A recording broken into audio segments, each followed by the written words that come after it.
do. That's a cat, yep. Like it.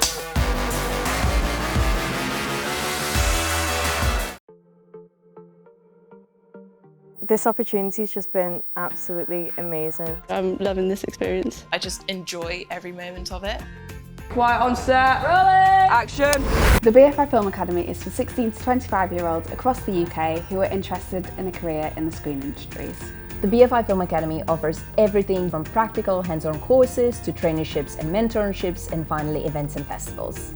We run 50 short courses across the UK where young people can learn about the different roles in the industry and how to make a short film. We also run specialist courses where young people can really focus on a specific area, such as documentary, craft skills, animation, art department, film festivals and audience development. Our labs and scene events are available UK-wide, online and in person. Labs are monthly masterclasses, panel discussions and workshops led by industry professionals. Scene are our weekly Instagram Live events hosted by the BFI Film Academy Young Programmers. They're interviews with young filmmakers, giving them a chance to promote their films and giving you a chance to learn from your filmmaking peers. Because of the Young Programmer scheme, I've really learned what I want to do with my career, and I've made the contacts and picked up the skills that I need to do that. We run the Future Film Festival, which is the UK's largest film festival for young people. We have masterclasses, panel discussions, workshops and screenings. Making a film in general is a cool thing, but being able to show it here at BFI South Bank is just incredible. We offer mentoring schemes and an incredible opportunity to take part in our traineeship programme, where we have placed young people on films such as Star Wars, Black Widow and Bond. This opportunity means the world to all the trainees. I wouldn't have got this opportunity if it wasn't for the BFI. Because of the BFI Film Academy, I feel like my voice matters. Without the BFI Film Academy, I would not be in the film industry at all. So thank you to the Film Academy.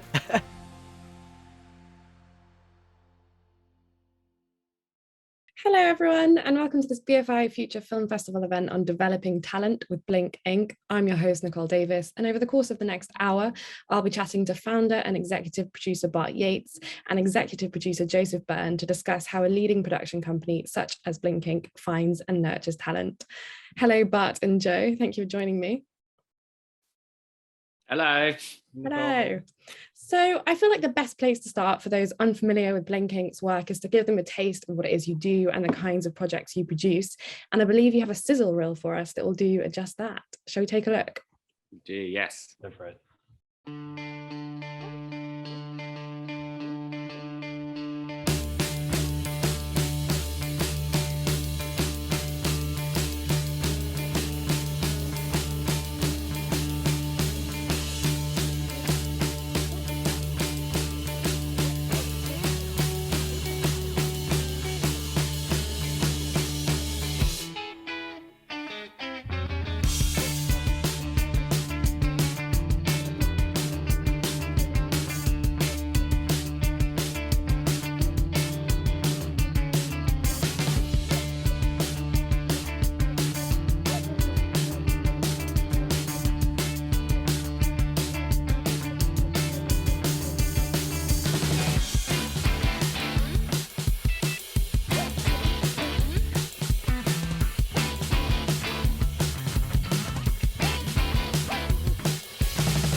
That's why I don't go outside.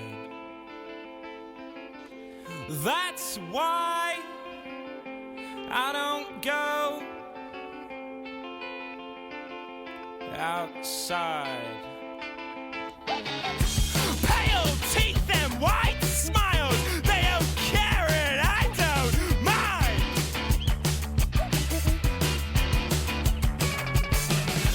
Pale bricks and wide smiles, that's why I don't go outside.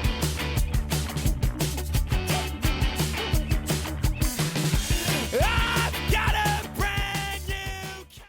Amazing. I think the thing that strikes me about that is the sheer variety. Like animation can encompass so many different styles.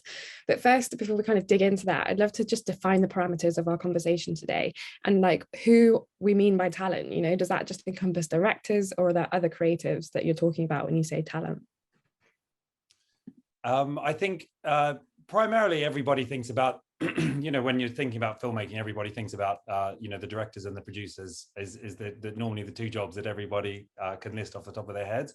And I guess for the purposes of this discussion, we'll be focusing a lot on that trajectory of directorial talent, you know, developing through opportunities and the work that they do. But, you know, within, you know, obviously if you look at any film set or animation team, it's loads and loads of people all working together to make anything. So we think of talent as being across the whole company and all those different people in all those different roles that make everything possible.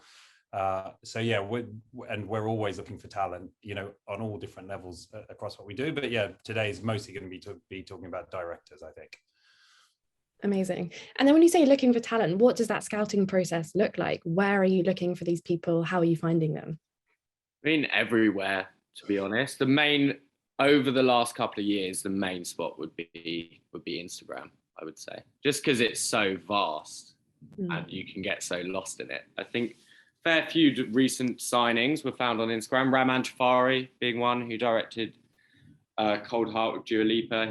He was found on Insta, and then you just kind of enter into their world more, research their work more, and then start having conversations. And it does always start as, you know, a half an hour chat, you know, get to know someone, see if you're on the same wavelength, because at the end of it, the whole thing is built on personal relationships, you know, making projects, having trust in each other to make projects. You know, it can be a stressful experience, you know, especially starting out and doing stuff like music videos, and you have to, you know, you want to get along and you want to have trust with each other to do that. But then also publications, places like It's Nice That, fantastic, you know, for pioneering young talent, see a lot of stuff on there. NFTS, RCA, a lot of the colleges, you know, a lot of the universities, colleges. The UK has a very wide network of education facilities that produce a lot of amazing talents, but then also going kind of before that and going into actual colleges, going in schools and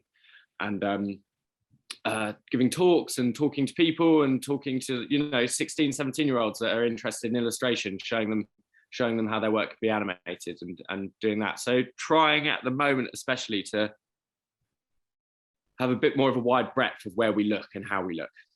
And is there anything besides having an Instagram platform and kind of using that wisely that talent can do to get noticed by you? Is there anything you have, like a checkbox of things that you look for?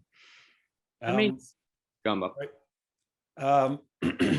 sorry, we haven't worked out who's going to answer which question, so we'll just we'll just jump into both of them.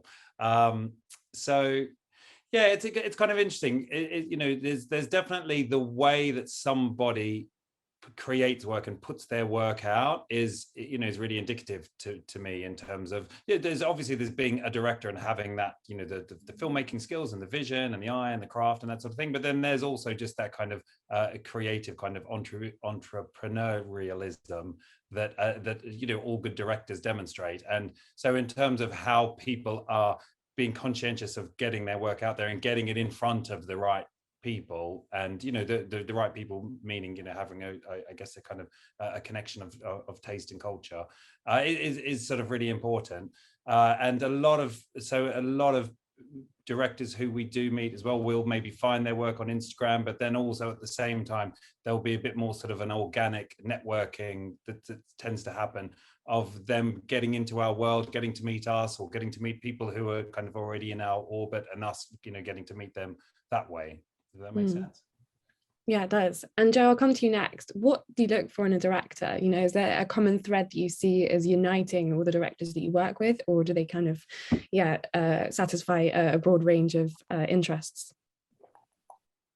Definitely the weirder side of stuff. You know, I would say from when you're starting out as well, like pushing your ideas and pushing your craft into a quite, you know, I'm not going to say unique, because I think that's a really unfair word to put on young directors, because you have to kind of copy people to then innovate from that. you know, but I would say that you can do that on kind of copying 70% and then doing 30% a little bit weird and differently at the start is really nice, but not 100%, because that's what happens when you've been doing it for 5-10 years, you know, you get to that point where you can really innovate your style and innovate your work. Strong sense of storytelling is big for Blink and Blinkink. You know, Blinkink came out of Blink, which is live action production company, which directors like Dougal Wilson, who are so big on story, you know, and have made some of the most famous stories in British music video and commercial kind of landscape. So whenever someone throws out something like that, I mean, like directors like Catherine Prowse, who we signed a year and a half ago, Bart, but was on our radar for maybe 6 months. So she was doing beautiful stories for charities like Oxfam. So we saw that, but then also, you know, Rahman Jafari was doing really weird stories, you know, on music videos and really kind of mad transitions, really technically gifted and really worked very hard technically. Stylistically, there's a massive wide range that we work with, you know, and technique-wise, there's a wide range. And that's really important, isn't it? Having that spread, you know, to be a destination for, you know, the kind of people who we want to partner with to make films. So record companies, entertainment companies, advertising agencies, that kind of thing. By having a range of talent, you know, we become a stronger destination for them, for those. Yeah, and you merge that talent on certain projects, you know, like we've got puppeteers who are directors that then work with other directors. With animation studios, because you have a studio environment, there's very much a collaborative process that comes out of that. So some of our directors that are more 2D orientated and are brilliant illustrators and started as concept designers or concept artists, like Stephen McNally, for example, has worked as a lead designer and lead character designer with Elliot Deer, you know? So you have this, when you have this kind of wide variety of techniques, you can merge them and create innovative stuff from that, you know, like quite a lot of amazing, you know, if you think of like amazing music or amazing film, like it's all the same. Often the merger of things creates something new and exciting. And speaking of this idea of storytelling and collaboration, I think one of the things that we're going to do today is deep dive into a couple of case studies to sort of really see how a project came alive. And one of the first ones we're going to do that for is Balazs Simon's Winter Olympics. So maybe we can play the spot first, and then we'll talk about how that came about.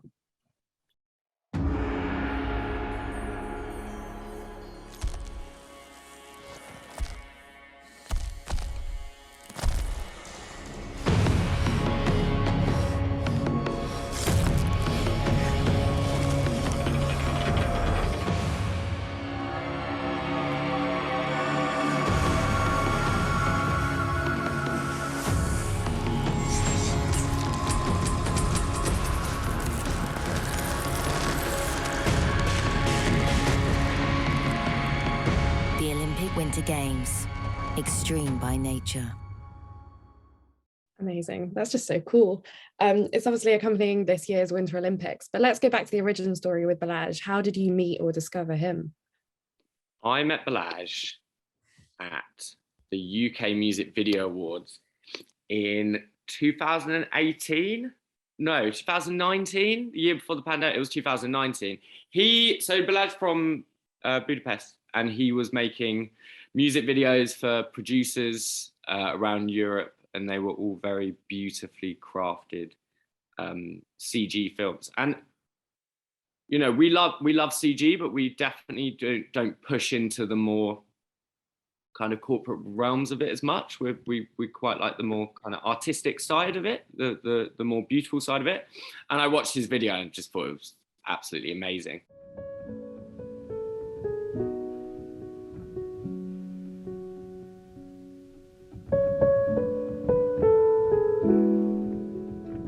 But he made this by himself on like a, you know, £5,000 budget, which for music videos is so light. And he made this really beautiful film. It was up for a UK Music Video Award. Some people at Blink that I was there with introduced me to him, and I met him that night. And then a couple of weeks later, he came into the studio, said hello to Bart. Me and him went for a coffee and just chatted about what he wanted to do and all of that. And then it would have probably been about at that point you're like, look, let's try and work together. Let's see what happens. Because when you're brief dependent on stuff coming in and reacting to that, you can't meet a director and go, I promise you this, I promise you that. It doesn't really work like that.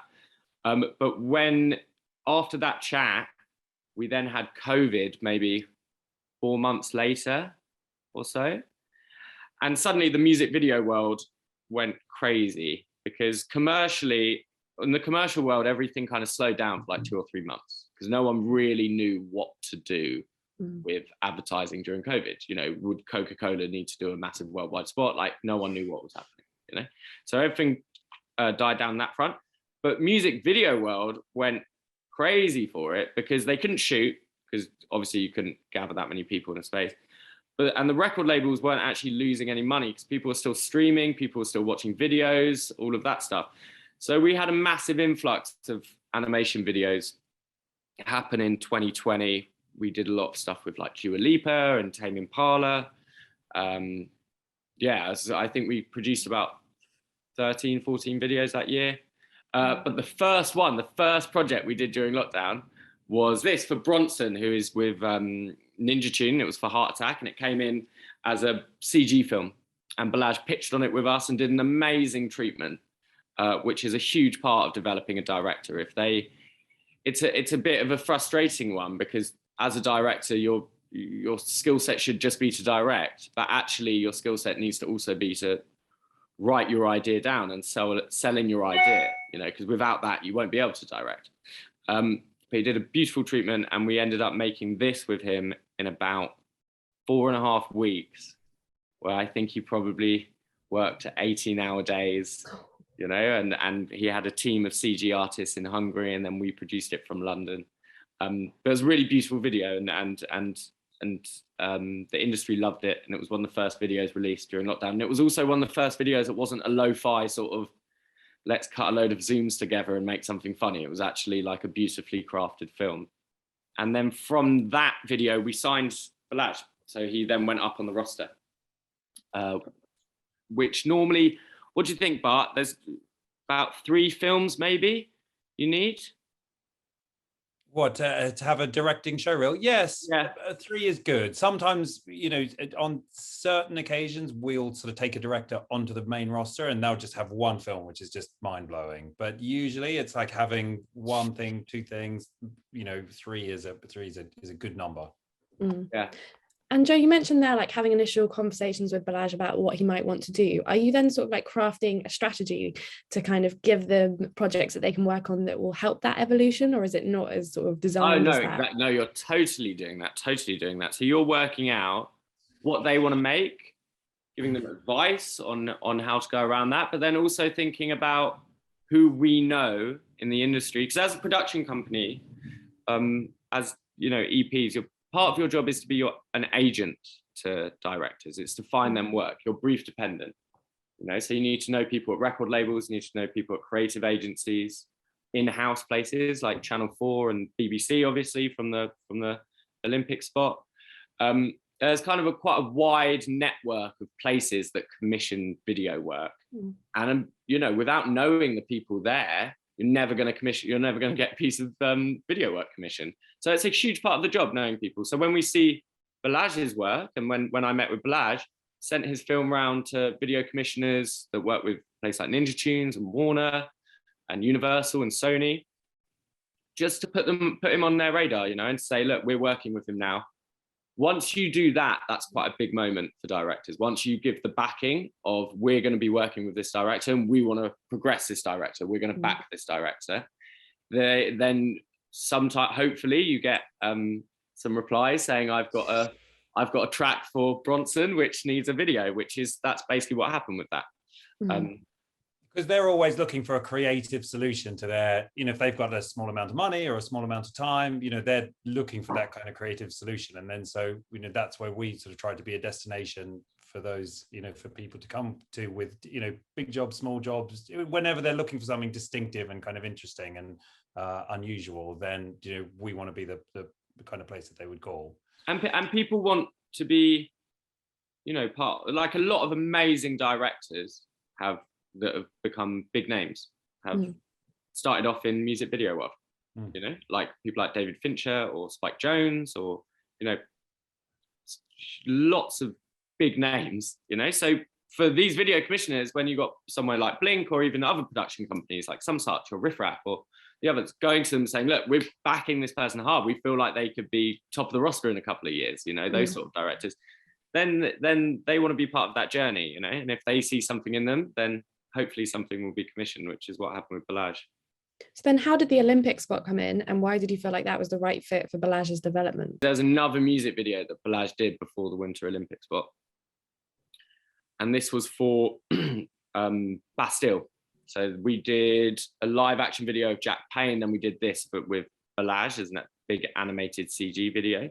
This was a lot larger budget. I can't say exactly, you know, what the budget is, but in comparison to Heart Attack, it had budget and time, you know, and when you're doing music videos, especially, both is essential, but like time is a massive thing, you know. And this had about 10 weeks production on it, which in music video world is very rare. But it was also a 2.5 minute song, which is really nice to work with, you know. It's not like sometimes we do 6-minute songs and you're just, it's so vast, the amount of work that you have to do. But this was far more refined. This was a far more refined film. The CG was far more refined. It was really beautiful. It was really big, really cinematic. And from the kind of do you think, Bart, the combination of Heart Attack and Bastille then sort of got the BBC interested when you went to see them? Well, you know, by that stage, having seen what Balaj did on those 2 videos, he was a total proven commodity in my eyes, in terms of somebody who could deliver something amazing, you know, in you know, as Joe says, you know, really sort of tight turnarounds, big sort of pressure projects with, you know, big artists, and he was amazing, like incredible through both of those, and the results were fantastic. So the BBC, we've got a good relationship with BBC Creative, who make all of the kind of on-air promos for the BBC, and, you know, we've worked together on quite a few projects over the years, and so they got in touch. I guess, you know, the thing I was saying before of, you know, looking for a solution, coming to us as a destination, going, hey, you know, the Winter Olympics is coming. I think they got in touch maybe in October.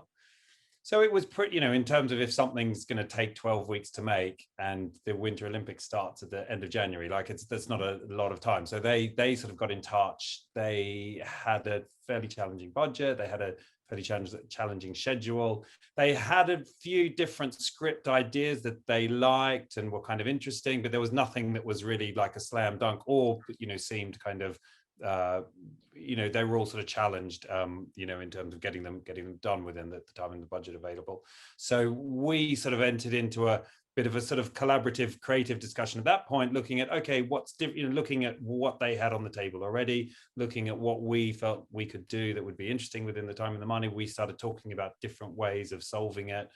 We did a internal kind of creative session where we got a few of our directors in a room together and just talked about the script and talked about the project with the, you know, with some producers, and kicked around some different ideas.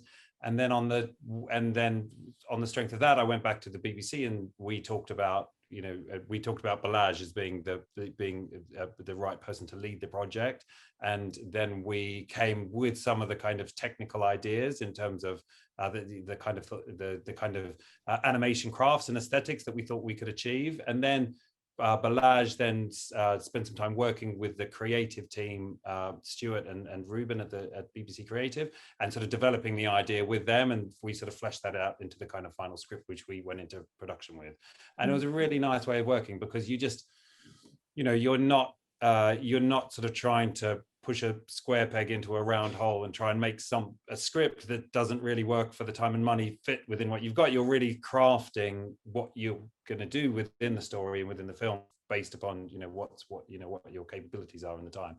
And and so it just, you know, so we sort of did that creative development together, figured it all out, planned it, budgeting, scheduling, all that sort of thing while the creative is being developed, and then took that to the commissioners at the BBC finally, and then they greenlit it and we went into production. Were there any? They're looking at those music videos as Balaj's show reel, and you know, to seeing his directorial style was obviously a huge part of that. And were there any unique challenges that arose during the making of that spot, and how were you supporting Balazs in kind of overcoming those, whether that was creative or production? I mean, when you're doing those kind of, I would say, innovative, experimental kind of projects where it's an intersection between sort of digital craft and analog craft, and people are kind of working in ways that they haven't necessarily worked in before. Every day you're finding little problems which you're having to sort of creatively overcome, but then that sort of that feeds into the kind of, I guess, the energy of the film, and a bit of happy accidents is the term. You get those things that happen that you weren't expecting. That's kind of really good. In terms of supporting, it's about I guess talking about talent, us understanding the landscape of talent both within our company and then freelance talent, external collaborators who we work with. So we sort of crafted an amazing team around Balazs, Rebecca, his producer, being supported by our sort of heads of production and EPs, and then them working with amazing people who we've worked on lots of different projects with. And then those are the kind of, that's where the support's coming from, is really from all those amazing people who are working on the film. And then and then there's a little bit of support as well in terms of just kind of steering the ship through, making sure everybody's happy at the BBC end of things. People are having their expectations managed, getting what they want, and you're trying to make it as unstressful as possible during the process, because the stress can get in the way of the creativity if not. And then thinking more generally across the roster again, Joe, I want to bring you back in here, because you were speaking about how you look for weirdness, but that's not necessarily something that's kind of arising at the beginning of a director's career. It's something that they might develop, 3, 4, 5 years down the line. So what are you doing with the director to kind of push them in that direction and encourage them to push the envelope in that way?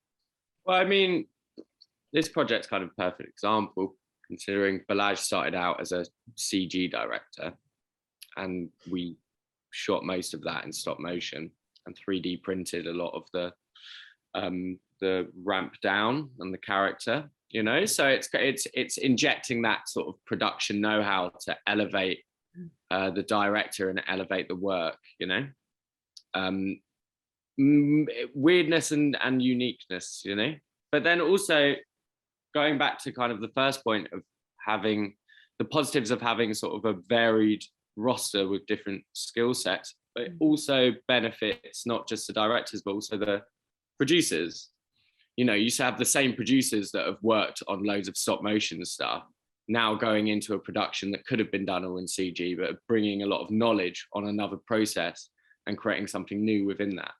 So we hope that the producers that kind of train within the company get to the point where they can look at each project as a kind of clean canvas of how to do it, instead of much like a director being sort of stuck to a technique and only thinking within that technique. That you could look at a project and go, we could do this any way we want to do it. How should we then do it? Instead of like, you're a CG director and you're a CG producer, make it in CG. So you get a lot of brilliant work come out of it. And because we're catering to kind of students and people that might have just graduated from kind of animation school, I'm wondering if you advise them to sort of have honed a specific craft, or to have like flexed and experimented different muscles kind of across a broad range of style. Do you look for kind of, I guess, jack of all trades, or sort of kind of a real master of one? There's a slide worth bringing up at this point, which we could kind of talk about a little bit, which is, I think it's slide 10 in there, Harry, is just quite a nice diagram. I would say most directors tend to have a particular craft that they're really good at, that we would say that they're weapons grade at, so maybe it's compositing or 2D animation or stop motion or CG in Balazs's case. They will usually be very, very capable at one particular kind of, one particular process or technique, and they'll have utilized their skills to kind of carve out a bit of a niche and be doing something distinctive and unusual within that medium. To Joe's point earlier, what can sometimes happen with young directors, filmmaking talent, they go, well, I'm really interested in this weird thing, but everyone's going to think that's weird and they'll run a mile if they see that. I should do something more commercial or more normal or more regular, like people want to see and the kind of work people commission. And then I can build up my work that way and then hopefully one day get to do my weird stuff. It doesn't really work like that. You're actually better off pushing into the weird stuff, pushing into the distinctive stuff and going as far as you can with that. And if that doesn't go anywhere for you, then, at least you tried. But in terms of trying to kind of do what you think people want you to do is usually just kind of ends in frustration. I'm about to be invaded by children, I've just realized, so I'm going to just quickly switch off my camera and I'm going to move to it. That's okay. To another. I believe Harry has also lost his internet, so we might have to not cue slides for the next couple of minutes. Joe, what I might do is just pivot to a couple of Q&A questions while we're here. And someone has asked, what could a director be doing if they're not working on official projects, to sort of hone their craft or be showing, what they're capable of? I mean, personal work is everything, and it is like, there's different types of personal work. Like one is you are creating a little short film or even like a 10-second funny little GIF, or not a GIF, like a funny reaction to something, an action reaction, something weird, like a little bit like a E4 ident sort of work, an MTV ident, that sort of thing. It's really useful for a reel. That's like 15 seconds of something funny and weird happening is perfect. But then also developing short films are good. $5,000 music videos that take 3 months, and you're doing solo, I put as personal work, because it is going to you can't get a massive crew around you. You can't pay loads of people with that. You should get paid for doing that. So that kind of stuff is really interesting. If anyone has mates who are musicians that need a video and you're up for doing it, the hours that you put in at the start of your career will pay dividends to your whole career, in the sense of like you have some people that have just technically crafted 2D to such a point that when they're 25, 26, they're able to get a music video that's $5,000 budget and make it look like it's a 20, 30 grand budget, and if you can do that solo, and then you'll go along the ladder much quicker, and that just comes from hours put in, like the whole 10,000 hours rule applies to everything, right? And if you have a bit of free time and you just want to fuck about, well, make something weird and funny, make a 10-second thing, and send it to us. And if anyone doesn't know about the 10,000 hours rule, it's from a Malcolm Gladwell book called The Tipping Point, and that's definitely like you don't need to read the whole book, but you could look it up on the internet. It's a really good notion, which I would say definitely applies to being a filmmaker.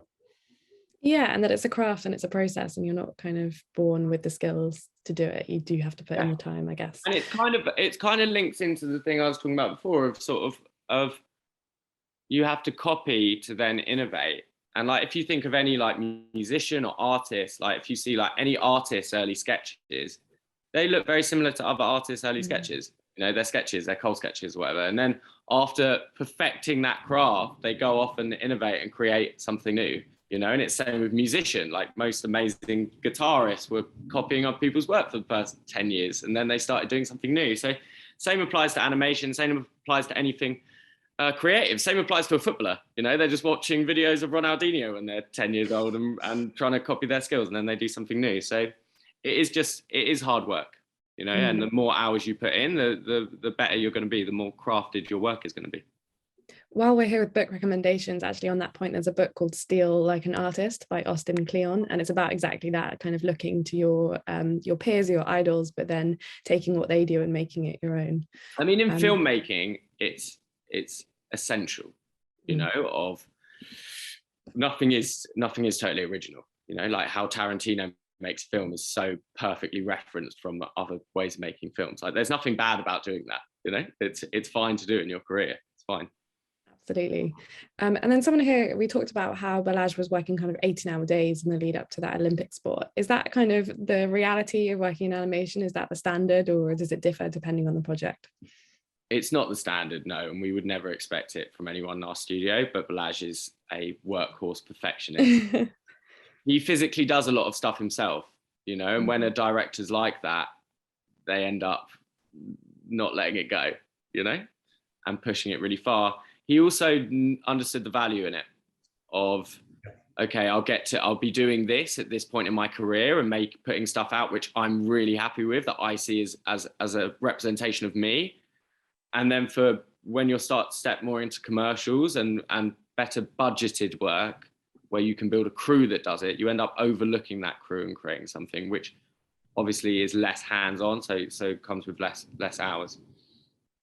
And it is definitely very common for a lot of directors doing their first, you know, hands-on kind of videos themselves to end up, well, you know, we're obviously not telling them they need to work 18-hour days, as Joe says, but it's a common pattern amongst young directors for sure.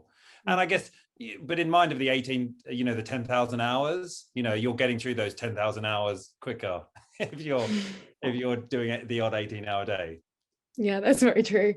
And then still staying with the Q&A section, someone here has asked, you know, if you're looking to get your foot in the door as a director, is it a good idea to maybe get running work or internships with production companies such as Blinkink to kind of figure out how they work? Yeah, 100%. 100%, totally.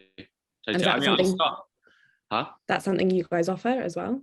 Yeah, now the studio's opening back up, we do. We couldn't for a year and a half over COVID because it was all too difficult with everyone working at home. But now the studio's opening back up, we are, yeah. And there is a middle ground that you can get between kind of pestering someone in a really annoying way and being really eager to work somewhere, you know? So if you email someone once, they don't reply for a month, they're probably really busy. Give them another nudge and say, oh, I'd love to come in. I've just done this new piece of work.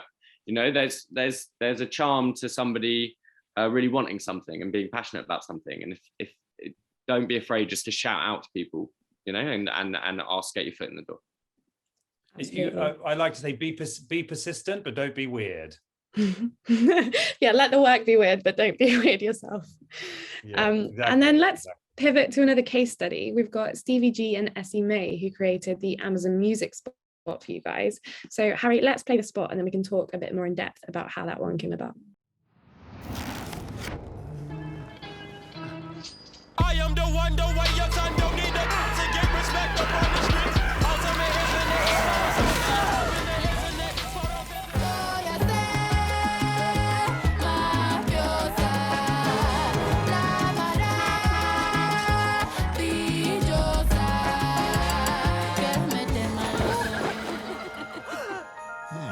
softly they fall, where do they go? Family. Cover the ground without a sound. Fall from the sky before your eyes. Blankets so white, bright in the night.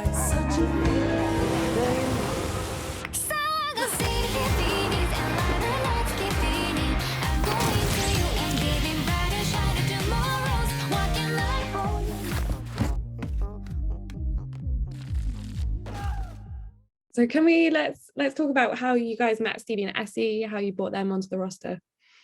Do you want to go, Harry? Do you want to go to slide 25, please? So we used to have, as part of Blink, we used to have an illustration company, illustration photography company called Blink Art many years ago. And then so we actually met Stevie and Essie through that. They were friends with the illustration agent Helen, who ran Blink Art, and she brought them onto the roster as illustrators. And pretty much from the first time we ever met Stevie and Essie, they were proclaiming their ambitions to be directors in the long term, and always, like, you know, really sort of pushing and kind of hustling in that direction, which is something that we always like to see. And then so Stevie actually had a full-time job as a as a art director as a creative director in an agency, and then but he was just always doing his illustrations on the side, and Essie as well was a full-time mom, but she was just always doing her illustrations on the side, and then it was just sort of gradually for both of them sort of simultaneously kind of building up, building momentum, doing a lot of band artwork, working on record covers, and doing t-shirts and posters and that sort of thing, which is like music videos. If you're an illustrator, working with bands is fantastic, because if it's a cool band, then it's a cool project, and a lot of people see it, and it's a great way of kind of building relationships and profile. So as Stevie and Essie just sort of were developing their illustration style, there was just opportunities for them to do moving image work as well. So like a lot now, you'll see on you'll see obviously on the internet now, everything becomes video. So a lot of illustration needs a little bit of animation. And then so we were, maybe you can jump onto the next slide, I think it shows that, Harry. So we were able to sort of jump onto some of those opportunities where they were coming and asking for illustration, but then we'd say, let us do some animation as well, and then managing to kind of build the guys' skills and show reel up that way. So some work that we did for Camden Town, the brewery a few years ago. Then if you jump onto the next one, and then we probably the first real sort of breakthrough that they made, I would say directorially. They were doing some really nice animated commercials and that kind of thing, based upon their illustration styles. But then we managed to make a music video for a band called Mastodon, who are a fantastic heavy metal band. And I think Essie had done some poster artwork for one of the members of the band, and then they came back and they were able to pitch them an idea for a music video, which they bought, and we produced that music video. Couple more projects, and then we did this music video which Joe organized, which is, do you want to talk about this one, Joe? Yeah, this was for Idris Elba, Little Sims and Q-Tip, with a producer called James BKS. It was through a commissioner called John Hassey, who there's with record labels, there's a lot of in-house places, like a lot of record labels have an in-house like content team, but then also a lot of record labels have freelance music video commissioners that they go to. And John Hassey is quite a big name in that realm, and he used to work at Blink years and years ago. Bart, how long ago was that? Like a long time ago, back in when we had a music video production company called Colonel Blimp, and John used to run that. And John got in touch about this. I showed him Stevie and Essie's illustrations. We then started talking about kind of making model sets, which is something Stevie and Essie had always wanted to do. We did a load of design work, try and get it signed off, and then we got going with it. But the budget was fine, but I think we had to invest a little bit our side to get it to a level that we wanted. And really, it kickstarted their advertising career for sure, because it was the first time they had done proper refined character 2D animation, which once you get that on your reel, you can push into quite a lot of different types of work. And what's the step up like from illustrator to director? How are you supporting Stevie and Essie in making that jump? Well, it's totally different medium. It would be the same as becoming taking a photographer and becoming a director from that in live action. It's very different. You're working on a piece of paper, you're not thinking about story as much, but they were really interested in it, from the get-go. They were really interested in telling stories, making interesting stuff. So there was definitely support, like Blink support, which is given to all young directors with regards to looking at storyboards and stuff like that. But they really wanted to become filmmakers from that, and they wanted to, and they did a lot of research into films. They did a lot of research into different animation techniques that they could use, So there was a want from their side for sure. They weren't shoehorned into it as can happen sometimes. We've mentioned and then definitely in that, being, us being able to, as they were getting those sort of really formative first experiences, us being able to really, curate the right talent to be supporting them on those projects in terms of the right producers, the right animators, the right production designers, whatever, just to kind of come in and support them when they were feeling their way through a lot of these kind of processes for the first time. We've mentioned storyboards and storytelling, and I feel like it might be a good time to tie it into this particular spot, but what for you makes a good story, and how are you kind of refining that? I can go. I mean, any filmmaking, it's about or any art, it's about trying to kind of elicit an emotional response from the person on the other end of it. So, and obviously, as human beings, we're all intuitively drawn to storytelling and characters, and so in terms of good storytelling for me is anything where you can kind of be introduced to a character, understand that character, and then be taken on a journey with that character with as little kind of resistance as possible in terms of things getting in the way of your ability to go on that journey. And then so the more, and then I guess the bigger the emotional highs or lows lows of that story that you get taken on, well, then it's the better the story, right? The hard thing about doing it in music video world is the time. Like if you think of like Pixar, that 5-year production process they do, 4 years of which are spent on story and character. So that's 80%. That's 80% of their production is spent on story and character. When you've got 7 weeks to make a 3-minute or 4-minute promo, and you're spending 4 days on the story, well, what is that? That's like 5% of your production time. So it's a difficult task to do and get right, because often it's an iterative process. It's something that you build on, and you need time to work out the small, subtle differences of story beats and timings. But often what we do is to try and counteract that minimal time, is try and get everyone involved and try and get a writer's room going, and assist people to make the most out of the short amount of time that we have to make something brilliant. I'd say a lot of, if a story is, it's maybe a bit like a roller coaster. If you go on a roller coaster and it just goes around on one linear track the whole way, it's not a very exciting roller coaster. But if it goes up and it goes down, and you think of those Pixar movies, they take you right up, they bring you right down, and that's kind of really satisfying. Problems with, I guess, like a lot of commercials, is people are scared of going too up or too down, or they just want it to be up all the time, or it's you don't get that sort of the contrast in the stories often in short form, and then that's why long form is obviously such a, as directors, most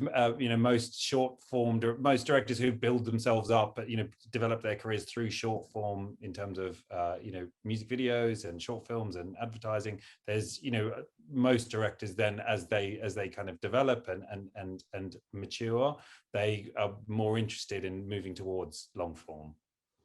Not everybody, but lots of people. Most people. And then before we pivot back to audience questions, I just want to ask whether there's anyone you're working with at the moment that you're particularly excited about that you want to shout out today. Josef. No. Everyone, all of our wonderful directors are very excited about. I mean, it's really fun when you get the opportunity to have quite green directors work on really cool projects, and that's definitely happened in the last year and a half.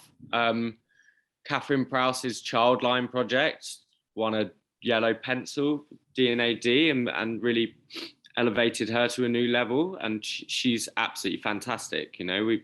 Jack Brown worked with The Weeknd and Ariana Grande after doing visualizers for Yusuf Days in London. That's such a jump up, which is so incredible when artists take the kind of leap of faith in someone like that. Same with Raman Jafari, going from working with Squid, which is a punk band, to working with Dua Lipa and Elton John on Cold Heart.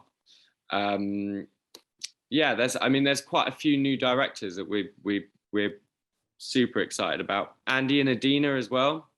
Their work is Andy's was Wes Anderson's animator. He's been lead animator in London for stop motion for the past 10 years. So as animator to our work, and Adina's a fantastic model maker, and we've grouped those two together as a directing pair, and they're doing brilliant stop motion work. Yeah, I don't want to miss anyone out, but there's quite a few new ones. We've signed quite a few people in the last year or two, and then off roster we always have 5 or 6 that we're talking to, helping out, seeing what happens. I mean, Jack Brown wasn't on our roster when we did the weekend job together. That put him up on our roster. He was. I was chatting to him every week though about projects that were coming in. So it's all that personal relationship. We've signed Renee Zan recently, who is incredible stop motion and 2D director, who was out of NFTS. She's brilliant. But yeah, there's a lot of talent coming through. Sometimes that happens as well, where there'll be a director who's on our radar who we haven't signed them, but we're chatting to them when we like them, and we're trying to sort of figure out things that we could do together, and then they will get approached with a project. Like in the case with The Weeknd and Ariana Grande with Jack Brown, and they'll get approached directly with a big project, but the size and the scale of the project will be beyond their capabilities to produce themselves. So they'll come to us and say, "Can you help me out? We've got this," and then we'll come in and kind of support them. And if the project goes well, often that ends up we end up continuing the relationship and sign them at that point. Definitely. Yeah, and we like to. It's always nice to do a project together before signing someone. Yeah. Yeah, so you know how they work. Nice to go. You know how they work, and they know how you work. It's a personal relationship from both sides. If they finish the project being like, hated everyone there, I don't want to work there, fine. and vice versa. That doesn't happen often. But you wanna work with someone before making that jump, I think. And let's use the final 5 to 10 minutes to get some audience questions done. Someone's asked, have you ever worked with any directors who have started out without being an animator themselves? I mean, yeah, Stevie and Essie are perfect examples, because they were illustrators before. Yeah. James Papa was an illustrator and creative for a while at an agency. He made a live action film when Bart found him. Rahman Jafari started out as an illustrator and then started animating his work in a really unique way, and that's where we saw him. Quite a few, yeah, there's quite a few that start off as more designers before they become directors. Would you say, Bart? Yes, I would say that. I think people that, who aren't coming from, some kind of like an illustration background though, yeah, I guess it's just much easier to pick up your iPhone and start filming something and cutting that together than it is to sit down and start drawing and building animation that way. I'm definitely interested to see how stop motion software on iPhones leads to a kind of next generation of filmmaking talent, because that's incredibly easy now. My kids are making movies with quite violent movies actually, with their Lego all the time. There's a lot of blood, a lot of red Lego pools of blood spreading across the floor and things. But yeah, no, it's but for the most part, people who get into animation as a director, as a filmmaker, it's because they're like really, really into animation. I feel like what you just said there about kind of using an iPhone or like using equipment you have at home might tie into the answer for the next question. And that's, what actionable steps would you recommend for someone that might be creating animations in a more commercial space, like for advertising, to kind of maybe move into that more experimental, story-led, weirder space? Just make stuff. You just got to make stuff. It just got to start small. I think the whole thing that maybe it blocks people a little bit is they go, right, I'm going to make something, so it's got to be really, really good. It's got to be a great story. It's got to be really well made. I'm going to need lots of time and investment and energy to kind of make this. And then, so as soon as I have that time and that energy and space, I'll make it, and it's going to be amazing. Don't wait. If you bite off more than you can chew, then you never get around to kind of finishing it. The key thing, and this is again where Instagram's quite a good medium in terms of just getting stuff, sticking it up, posting it, it's done, move on, do the next thing. Start small, do tests, do little experiments, little sketches, skits, that kind of thing. Don't try and make a 10-minute short film as your first piece of animation. Just start simple, get the feel of it, get to see what you like and what you're good at, and then with time, as you build your kind of confidence and skills doing little sketchier kind of smaller things, then something will probably turn out to be your first more substantial piece, either as a music video or a short film or something like that. Quite often, Joseph and I will be talking to young directors who are interested in, and there'll be a music video brief or a commercial brief floating around. They'll go, oh, look at this little sketch that I did like the other week, and we'll go, wow, that's really interesting. Imagine if you got that and blew it out into 2 minutes, and we can show that to the commissioner and they like it and it turns into a project. Whereas if that director had gone and spent 2 years trying to make this incredible short film, well, we probably wouldn't have ever seen them because they would have been hiding in their basement the whole time. And then finally, someone's asked if they're a writer or an animator, how would they go about building a relationship with an animation production company such as yourselves? Are you receptive to cold emails, or do you have to kind of have created something that has caught your eye first? Definitely receptive to cold emails, and send your work and send your work through, and we'll have a look and give you some advice. We do quite a lot of calls with young people to give them advice here and there on where they're going and what they're doing, one-on-one stuff. So definitely receptive to that. We have it's really good when someone sends, we try a lot of people out in the studio.